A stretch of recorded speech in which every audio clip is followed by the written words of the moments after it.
오늘 설교 말씀은 제가 지난 여름부터 묵상하고 있던 그 두 가지 포인트를 먼저 소개해 드리는 것으로 말씀을 시작하려고 합니다. 두 가지 중에 첫 번째 포인트가 있는데요, 이 조망 효과라는 용어입니다. 이 조망 효과라는 용어가 뭐냐 하면, 이 우주 비행사들이 이제 지구로부터 굉장히 멀리 떨어진 곳에서 이 지구를 바라보고 나면 그 이후에 마음의 변화가 일어난다는 겁니다. 먼 우주 공간에서 바라본 지구는 파란 구슬 하나가 떠 있는 것 같은, 조그마한 구슬 하나가 떠 있는 것 같은 그런 느낌을 준다는 겁니다. 그래서 지구를 이 푸른 구슬이라는 뜻을 가진 블루 마블, 이렇게 부르기도 합니다. 이 우주 비행사가 충격을 받는 건 늘 이 안에서 뭐 중국이 대륙이다, 미국이 대륙이다, 인도가 대륙이다, 뭐 누가 더 크냐 작으냐 이러고 있다가 우주에서 지구를 보니까, 우리 어릴 때 구슬치기 하지 않았습니까? 조그만한 그런 파란 색깔의 구슬 하나가 떠 있는 것 같은 그런 느낌을 받으면서 심경에 많은 변화가 일어난다는 겁니다. 그동안 저 조그만 파란 구슬 같은 지구 안에서 아무것도 아닌 것에 내가 아웅다웅 하면서 살아왔구나, 그게 참 부끄럽다, 이런 식의 마음의 변화가 일어난다는 겁니다. 그러니까 이 조망 효과라는 것은 높은 곳에서 큰 그림을 보면서 그것을 보고 나면은 생기는 이 가치관의 변화, 이게 조망 효과라는 겁니다. 보다 넓은 관점으로 보다 넓은 세상을 바라보는 사람이 가지는 생각의 변화, 이게 조망 효과라는 거죠. 제가 최근에 이 조망 효과를 가지고 계속 묵상하는 이유가 있는데요, 예수 믿는다는 건 이 영적인 조망 효과를 경험하는 것이다, 그런 생각을 하기 때문입니다. 여러분이 잘 아시는 모세 아시잖아요. 모세가 처음부터 큰 인물이 아니었습니다. 젊은 시절에 모세는 그저 자기 동족을 위한다는 어설픈 생각으로 사람을 때려 죽이고, 그것 때문에 광야로 가 그 긴 세월, 40년의 세월을 그렇게 초라하게 살아갔던 인물이 그게 모세거든요. 그런 절망의 세월이 40년 동안 계속됐는데, 그랬는데 어느 날 모세가 그 떨기나무 사건을 통해 하나님의 임재를 경험합니다. 그 하나님의 임재를 경험한 이후로 모세의 인생이 완전히 새로운 각도로 그렇게 변화가 되는데, 이게 조망 효과예요. 영적으로 하나님의 임재를 경험하고 나면은 좁은 자기 생각에 갇혀있던 그 인간이 터져지는 거거든요. 그래서 내가 40년 동안 나는 비참하게 살았다, 나는 실패자다, 이제 나이가 많이 들었잖아요, 나는 이제 끝이다, 그런 생각에 갇혀있던 모세가 하나님의 임재를 통해 영적인 조망 효과를 경험하고 나니까 아마 해석이 달라졌을 겁니다. 이 40년간의 이 고통의 시간이 알고 봤더니 하나님이 나를 들어 크게 쓰시려고 하기 위한 하나님의 준비 작업이셨구나, 내 실수를 통해서도 일하시는 하나님이시구나, 해석이 달라지는 거거든요. 오늘 여러분 이제 이 설교를 계속 들으시면서 이 영적인 조망 효과, 이걸 마음에 좀 담아 두시기를 바라고요. 그런가 하면은 두 번째 드릴 포인트가 있는데, 고린도전서 4장 20절 말씀입니다. 하나님의 나라는 말에 있지 아니하고 오직 능력에 있습니다. 오늘 설교의 큰 줄거리는 이 조망 효과하고 하나님의 나라는 말에 있지 아니하고 오직 능력에 있습니다, 이 두 줄거리가 계속 진행되는 방식이 될 것입니다. 제가 저 고린도전서 40장을 묵상하게 된 계기가 있는데요, 지난 여름에 저는 은퇴하신 선배 목사님들의 설교를 찾아가지고 많이 제가 들었습니다.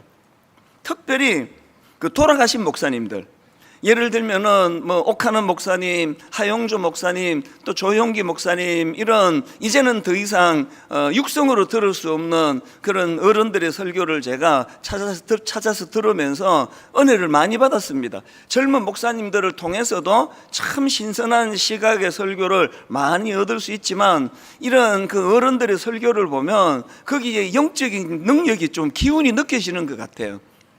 많은 설교를 들었는데요, 그러다가 보니까 이제 조용기 목사님이 젊은 시절에 목회 간증을 하시는 걸 제가 듣게 된 겁니다. 이 목사님이 1958년도에 신학교를 졸업했으니까 뭐 저도 태어나기도 전이에요. 그 오래 전에 이제 신학교를 졸업하시자마자 이제 교회를 개척하셨는데요. 이 목사님이 교회를 개척한 지역이 막 극심한 가난을 경험하던 그런 분들이 모여있던 곳이었답니다. 그러다 보니까 늘 낙심하고 좌절하고, 그리고 그 주변에 막 술 주정뱅이들도 많고, 몸 파는 여자들 율락녀도 많고, 공간 협박꾼들, 뭐 사기꾼, 폭력배 막 이런 사람들이 들끓던 곳이었답니다. 그러니까 그런 어마어마한 곳에서 이제 갓 신학교를 졸업한 전도사가 이제 그 24인용 텐트 치고 바닥에 가만히 깔고 그렇게 교회가 이제 시작이 됐는데, 예수 믿으라 그러니까 귀뚱으로도 안 듣는 거예요. 그 새파랗게 젊은 전도사의 말을 뭐 듣겠습니까? 그러다 보니까 이제 뭐 전하려고 그러면 가는 곳마다 박대를 당해서 쫓겨나고, 그리고 이제 교회로 세운 24인용 천막을 불태우겠다고 막 협박하는 사람들, 이런 사람들에게 시달리다 보니까 목사님이 이제 마음이 많이 위축이 된 겁니다. 이런 내용을 쭉 펼쳐 가시는데, 제가 이렇게 그 마음이 확 걸려가지고요, 계속 반복해서 듣고 이렇게 그 옮겨 적어서 묵상하고 하는 한 대목이 있었는데요. 그 내용을 한번 들어보십시오. 너무나 힘든 젊은 전도사님이 이제 너무나 목회가 힘들어진 겁니다. 이렇게 말씀하시더라고요. 저는 혼돈이 꽉 들어찼습니다. 그래서 무릎을 꿇어 엎드려서 모든 생각을 다 버리고 성경을 새로 읽기 시작했습니다. 이게 저는 진짜 중요하다고 생각해요. 의도한 대로 잘 안 되고, 신학교에서 배운 대로 잘 안 되고, 복음의 능력이 나타나지 않고, 에라 나 이제 전도사 안 해, 나 이제 예수 안 믿어, 이제 나 교회 안 가, 그렇게 흘러가지 않고, 이분은요 혼돈이 꽉 들어차 있던 그 상황에서 무릎을 꿇어 엎드려서 모든 생각을 다 버리고 성경을 새로 읽기 시작했습니다. 마태복음부터 마가복음, 누가복음, 요한복음, 사도행전과 복음서를, 이 성경을 처음 읽는 사람의 자세로 무릎을 꿇고 읽기 시작하니까 내가 아는 예수 그리스도와 성경에 기록된 예수님이 너무나 틀리더라고요. 이런 말씀을 하시는 겁니다. 신학교에서 배운 그 예수 그리스도, 그리고 내가 익히 이런 분일 거라고 생각하던 그 예수 그리스도와 원본인 성경에서 나타내 보여지는 예수님이 너무 다르더라. 그래서 이 목사님 글을 다시 계속 한번 들어보십시오. 성경에 기록된 예수님은 천국에 대한 이야기를 하신 것이 아니라 가는 곳마다 천국을 나누어 주고 계시더라고요. 죄인의 죄를 용서하시고, 병든 자는 고쳐주시고, 귀신은 쫓아내시고, 배고픈 자는 먹이시고, 환난에 떠는 자는 평안을 주시고, 그러면서 천국 가라고 전하시니까 안 믿을 사람이 누가 있겠습니까?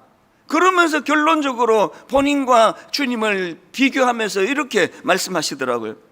예수님은 천국에 대하여 이야기하는 것이 아니라 천국을 나누어 주시는데, 나는 천국에 대한 이야기만 하지 나누어 주지 못하니까 나로서는 도저히 감당을 못할 일을 하고 있었던 것입니다. 여기에 제가 엄청 도전을 받았습니다. 저도 똑같이 고뇌해야 되는 거 아닙니까? 저는 지금 예수 믿으면 뭐 복 받는다, 천국은 이런 것이다 저런 것이다, 성경에 나와 있는 건 뭐 이런 내용이다 저런 내용이다, 이런 해석만 하고 있었지, 예수님처럼 나는 천국을 나눠주는 일을 하고 있는 건가? 그래서 여름 내내 제가 이걸 가지고 고뇌를 하면서 시간을 보냈단 말이죠. 이 목사님의 간증을 들으면서 저는 마태복음 11장에 나오는 한 사건이 생각이 났는데요, 그 당시 감옥에 갇혀있던 세례 요한이, 이 사람이 잠깐 정신이 나갔습니다. 예수님을 의심하면서 사람을 보내요. 그리고 이런 도발적인 질문을 던집니다. 마태복음 11장 3절, 예수께 여짜오되 오실 거이가 당신이 오니까 우리가 다른 일을 기다리오니까. 여러분, 이런 도발적인 질문 앞에 예수님께서요, 네가 한번 앉아봐라, 너 이사야 53장도 모르니? 이게 내 얘기잖아. 이게 그 성경에 이게 다 내 얘기라고. 장황하게 그렇게 설명하지 않으시고요, 너무나 간단히 말씀하시는 겁니다. 3절에서 예수께 여짜오되 오실 그이가 당신이 오니까 우리가 다른 일을 기다려오리까 그랬더니 그 다음 4절에서 예수께서 대답하여 이르시되 너희가 가서 듣고 보는 것을 요한에게 알리되 맹인이 보며 못 걷는 사람이 걸으며 나병 환자가 깨끗함을 받으며 못 듣는 자가 들으며 죽은 자가 살아나며 가난한 자에게 복음이 전파된다 하라. 복잡한 얘기 안 하세요. 막 앉혀가지고 막 한 2시간, 3시간 설득하고 설명하고 제발 믿어달라고 가서 전해라. 이 이사야 53장이 그게 나에 대한 이야기라고 꼭 전해달라고 그런 거 없습니다. 네가 지금 보고 듣고 느끼는 거 가서 그대로 전해라. 저는 주님의 그 대답을 보면서 아까 읽어드린 고린도전서 4장 20절이요, 하나님의 나라는 말에 있지 아니하고 오직 능력에 있습니다. 복음은 이론이 아니라 능력이라는 거예요. 복음은 장황한 설명이 아니에요. 사건인 거예요. 하나님이신 그분이 이 땅에 오셔서 우리를 위하여 십자가 지신 그 사건이 우리 삶에 어떤 능력으로 나타나고 있는가, 제가 이런 생각을 해봤죠. 아무리 이걸 내가 깨달아도 저는 메시아가 아니기 때문에 주님이 하신 일들 못해요. 제가 무슨 재주로 맹인이 보며 못 걷는 사람이 걸으며 나병 환자가 깨끗함을 받으며 못 듣는 자가 들으며 죽은 자가 살아나며 가난한 자에게 복음이 전파되는 일 제가 못해요. 저는 못한다고요. 그러나 제가 할 수 있는 일이 있습니다. 내 의지로는 절대로 용서할 수 없는 사람을 용서할 수 있고요, 제 의지로는 사랑할 수 없는 그 사람을 저는 주님의 능력을 힘입어서 사랑할 수 있고요, 저는 분당 우리 교회를 온 세상은 그저 잘생긴 얼굴, 명문대학, 학력, 연봉 이런 걸로 사람을 평가하고 사람을 비교하는 이런 세상과 달리 분당 우리 교회는 그런 것들로 사람을 차별하지 않는 이런 공동체를 우리는 힘을 모으면 만들 수 있다는 거거든요. 이런 변화가 일어나야 이게 교회라는 거거든요. 허구한 날 그냥 말로 그냥 설교하고, 또 설교가 또 저는 좀 길잖아요. 막 장황하게 설교하고, 아이고 참 오늘은 유난히 기네, 집에 가서 뭐 해 먹을까, 냉면 먹을까, 이러고 앉아 있어가지고 이게 하나님 나라가 아니라는 겁니다. 여러분, 내내 제가 이 마음으로 분당 우리 교회를 돌아보고 점검하면서, 그래서 영적인 조망 효과예요. 모세가 떨기나무에 임하신 하나님을 만나갖고 하나님이 한 3시간 모세한테 설교하고 그런 거 없습니다. 임재가 능력이에요. 그 하나님의 임재가 능력입니다. 하나님의 임재를 경험하니까 그게 영적인 조망 효과가 나타나서 그 시시하게 살던 모세의 인생이 완전히 달라지는 거거든요. 오늘 예배 가운데 하나님에 관한 이야기도 설교를 통해 들으시지만 오늘 그 하나님을 만나는 여러분 되시기를 바랍니다. 그래서 여러분, 이 좁아 터진 내 생각에 갇혀 살던 내가 그 복음의 능력으로 말미암아 생각이 터지고 아무것도 아닌 것 가지고 원수 맺고 맨날 만나면 하여튼 논쟁하고 싸우고 네가 올리 내가 올리 이러고 살던 여러분, 우주에 한번 다녀오세요. 멀리서 지구를 보면 블루마블, 그 어릴 때 구슬치기 하던 조그마한 파란 구슬 같대요. 그 안에 나라가 크면 얼마나 크고 나라가 작으면 얼마나 작고 거기에 국경이 어디 있고 거기에 무슨 가름이 있겠습니까? 제가 오늘 본문 말씀을 이런 맥락으로 이제 풀어나가려고 하는데요, 오늘 본문의 배경은 그야말로 절망적인 상황입니다. 나라는 망해버리고 백성들은 적국에 포로로 끌려가서 이제 민족의 정체성이 말살된 상황이에요. 그래서 이제 하나님의 개입 없이는 완전한 절망의 상태입니다. 그래서 오늘 본문 이사야 54장 1절에 보면은 성경이 그 절망적인 이스라엘의 상황을 이렇게 설명합니다. 잉태하지 못하며 출산하지 못한 너는 노래할지어다. 산고를 겪지 못한 너는 외쳐 노래할지어다. 이게 민족의 정체성이 사라질 위기를 이렇게 표현한 거 아닙니까? 저는요, 이 1절 말씀을 이 영적인 조망 효과라는 이 용어를 가지고 이걸 필터로 사용해서 읽어봤습니다. 묵상을 해봤습니다. 모세처럼 떨기나무 사건을 통해 하나님의 임재를 경험하지 못한 사람은 여기에 이 1절을 읽을 때 액센트가 앞쪽에 있습니다. 그 액센트를 앞쪽에 넣어가지고 화면으로 좀 띄워달라 그랬는데 한번 보십시오. 무게 중심이 앞으로 쏠려 읽는 거, 이렇게 읽는 거죠. 잉태하지 못하며 출산하지 못한 너는 노래할지어다. 상고를 겪지 못한 너는 외쳐 노래할지어다. 액센트가 앞에 있잖아요. 그러다가 은혜를 경험하고 하나님의 임재로 내 생각이 더 크신 하나님 앞에서 그렇게 시야가 트여지면요, 이 1절의 액센트가 뒤로 가요. 한번 보십시오. 잉태하지 못, 이렇게 액센트를 다시, 잉태하지 못하며 출산하지 못한 너는 노래할지어다. 저 사람 오늘 왜 저래 그러시는데요, 실감나게. 잉태하지 못하며 출산하지 못한 너는 노래할지어다. 상고를 겪지 못한 너는 외쳐 노래할지어다. 그리고는 2절로 연결이 되는 거거든요. 너의 장막들을 넓히며 너의 처소의 휘장을 아끼지 말고 널리 펴되 너의 줄을 길게 하며 너의 말뚝을 견고히 할지어다. 그 변화된 3절을 보십시오. 이는 내가 좌우로 퍼지며 내 자손은 열방을 얻으며 황폐한 성읍들을 사람 살 곳이 되게 할 것임이니라. 이런 변화가 영적인 조망 효과를 가지고 읽으니까 이렇게 되더라는 거거든요. 여러분은 성경을 어떤 눈으로 읽으세요? 어디다 액센트를 두고 읽으세요? 예배를 어디다 초점을 두고 오세요? 한풀이하러 오셨어요? 맨날 뭐 의자 앞에 크리넥스 비치해달라 그러고 그렇게 울러 오셨습니까? 그 기능도 당연히 있죠. 복음은 위로의 기능이 당연히 있는데 그런 위로받고 끝내는 게 복음이 아니라 복음은 능력인 줄 믿으시기를 바랍니다. 돌파하는 능력이에요. 주저앉았던 모세를 이렇게 세우는 능력이라는 거거든요. 저 같은 별 볼 일 없는 나 같은 촌놈이 이렇게 지금 하나님 앞에 소리 지르며 말씀을 전하는 종으로 세우신 그분이 조망 효과를 허락해 주시는 예수 그리스도이신 줄을 믿으시기를 바랍니다.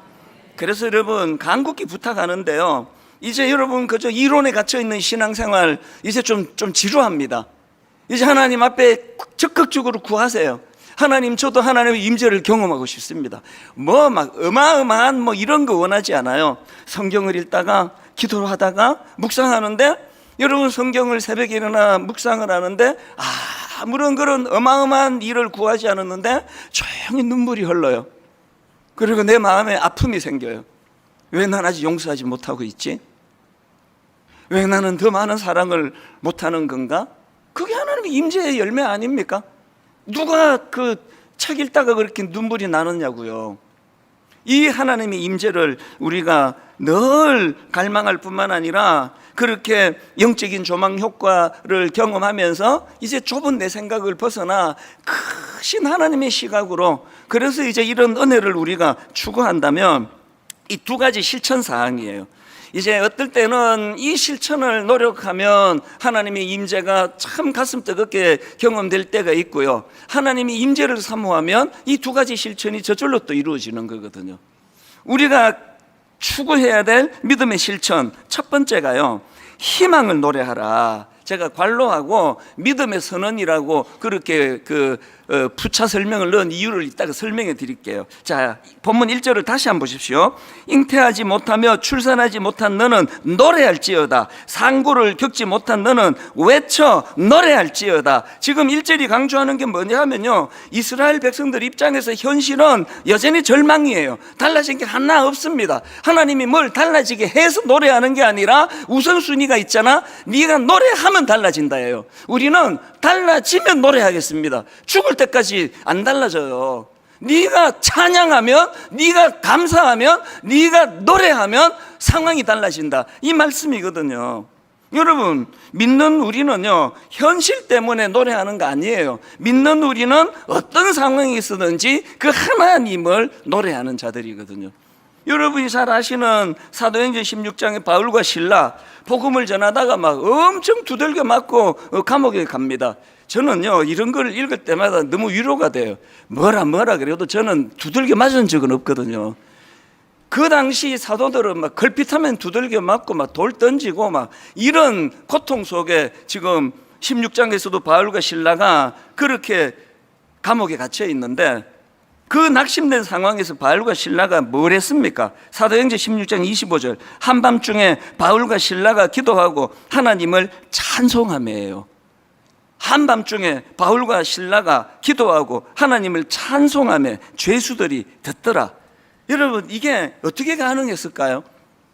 바울과 실라가 감옥의 환경을 본 게 아니에요. 그 감옥에서도 하나님의 임재를 경험하고 그 감옥에서도 하나님을 찬양하는 거거든요. 환경을 찬양하는 거 아닙니다. 그랬더니 그들이 그 감옥 속에서, 열악한 감옥 속에서 하나님을 찬양하는데 옥문이 열려서 노래한 게 아니에요. 노래하니까 옥문이 열려지는 거거든요. 이거 우리 훈련해야 돼요. 믿음 없이 잘 안 되고요, 이게 몸에 안 익어 있으면 잘 안 돼요. 그래서 훈련인 거죠. 저는 저와 여러분들이 어떤 상황에서도 불평하고 원망하고 내 현실을 잘 분석해내고 나는 이것 때문에 어려워, 저것 때문에 어려워, 분석을 100가지로 해보세요. 그게 옥문이 열리는 재료가 되지 않습니다. 노래하는 거죠. 하나님 앞에 이 1번을 훈련하는 그런 성도님들 되시기를 바랍니다. 두 번째로요, 이 영적인 조망 효과를 경험한 사람들이 실천해야 될 게 있는데 미래를 준비하는 거예요. 미래를 이 믿음의 행동입니다. 2절 한번 보십시오. 너의 장막들을 넓히며 너의 처소의 휘장을 아끼지 말고 널리 펴되 너의 줄을 길게 하며 너의 말뚝을 견고히 할지어다. 오늘 여러분이 1절과 2절의 순서가 필요해요. 우리는 1절에서 희망의 노래, 이 믿음의 선언이 먼저 일어나고 희망의 노래, 믿음의 선언이 일어난 다음에는 행동해야 돼요. 이제 우리는 달려나가야 돼요. 주저앉으면 안 됩니다. 이 하나님의 이 순서를 마음에 담고 하나님이 이제 하나님을 희망을 노래하시는 그 하나님 앞에 이제 꿈꾸며 행동하기 원합니다. 여기서 중요한 게요, 맨 끝에 나오는 너희 말뚝을 견고히 할지어다예요. 너희 말뚝을 견고히 할지어다. 그 장막틀을 넓히는, 확장하는 비전을 갖고 있느냐? 그 비전을 감당할 기초가 든든해야 된다. 우리 드림센터에 2개 층을 더 올리는데요, 지하에 그 기둥에 그 기둥을 보강을 하는데 어마어마한 거기에 그 에너지가 들어가더라고요. 여러분 인생에 장막이 확장되기를 원하십니까? 여러분 인생의 넓은 세계를 보는 꿈을 꾸고 계세요? 기초를 다져야 돼요. 이게 너희 말뚝을 견고히 할지어다. 그러면 우리가 견고히 해야 될 내적인 기초는 뭐라고 생각하십니까? 그 답이 골로새서 2장 6절 7절에 나와 있습니다. 자, 우리 3번 얘기인데 한번 보십시오. 그러므로 여러분이 그리스도 예수를 주님으로 받아들였으니 그분 안에서 살아가십시오. 그 다음 7절, 여러분은 그분 안에 뿌리를 받고, 여러분은 그분 안에 뿌리를 받고 세우심을 입어서 가르침을 받은 대로 믿음을 굳게 하여 감사의 마음이 넘치게 하십시오. 여러분, 우리 시야가 달라지고 영적인 조망 효과를 가지고 새로운 인생으로 다져가시려면 여러분 말뚝을 견고히 다져야 기초가 다져지는데, 그 기초, 그 뿌리는 예수 그리스도라는 거예요. 사실 여러분, 이 이사야 54장 본문의 이 상황도 똑같습니다. 지금 우리가 살펴보고 있는 희망을 노래하라고 하는 게 이사야 54장인데요 53장이 유명한 고난받는 종 메시아의 노래 아닙니까? 이사야 53장은요 메시아이신 예수 그리스도가 백성의 죄악을 대신 짊어지고 고난받는 장면들로 꽉 차 있습니다. 한 절만 제가 대표로 읽어드릴게요.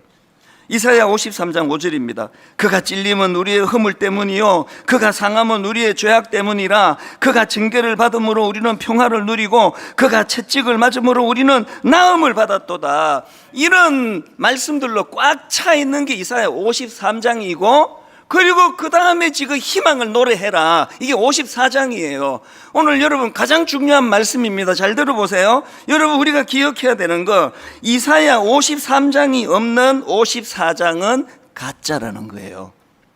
가짜 희망입니다.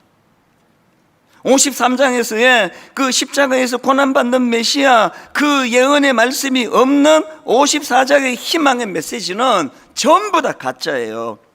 그래서 여러분, 우리가 장막들을 넓히고 영적인 조망 효과를 경험하면서 우리도 한번 모세처럼, 우리도 바울처럼, 우리도 성경의 수많은 인물들처럼 나도 한번 내 인생의 장막들을 펼치기를 원한다는 이런 꿈을 꾸고 계시다면 이사야 53장의 기초를 다지셔야 됩니다.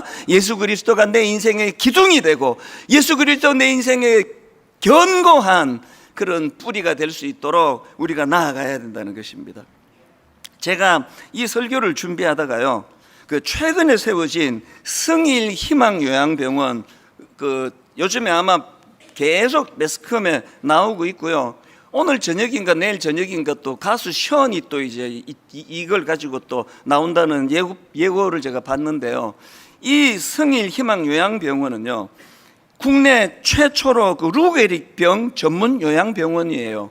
이게 분당 우리 교회와 저와도 연관이 좀 있다는 사실을 좀 말씀드리고 싶어서, 이 병원은요, 프로농구 선수이자 코치였던 고 박성일 형제, 이 형제가 꾼 꿈의 열매입니다.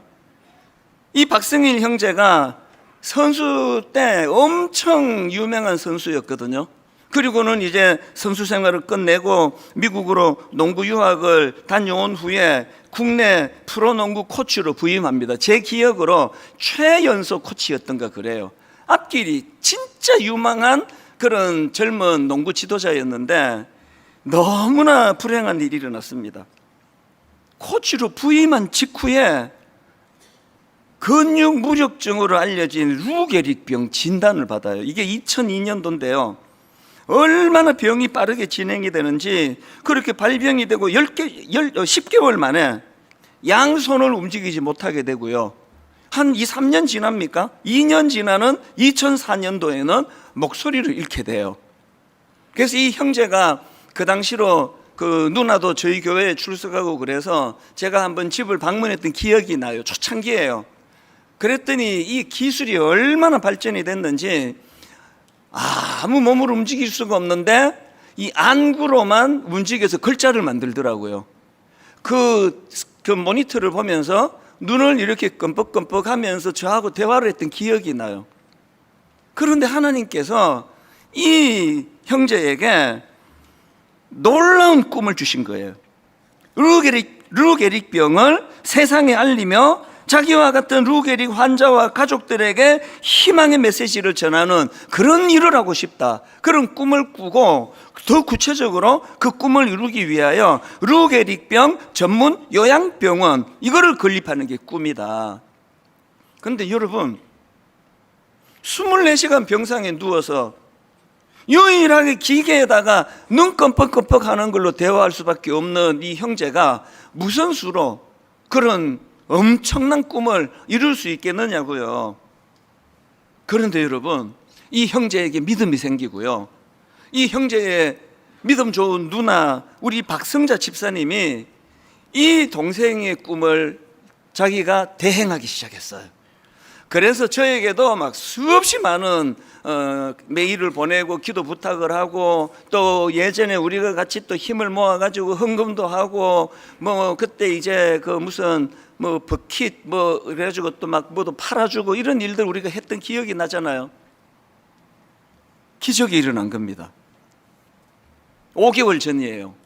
지난 3월에 놀라운 병원이 하나 만들어졌는데요, 지하 2층 지상 4층 규모의 총 76개 병상을 갖춘 어마어마한 규모의 국내 최초 루게릭병 전문 요양병원이 세워지게 된 겁니다.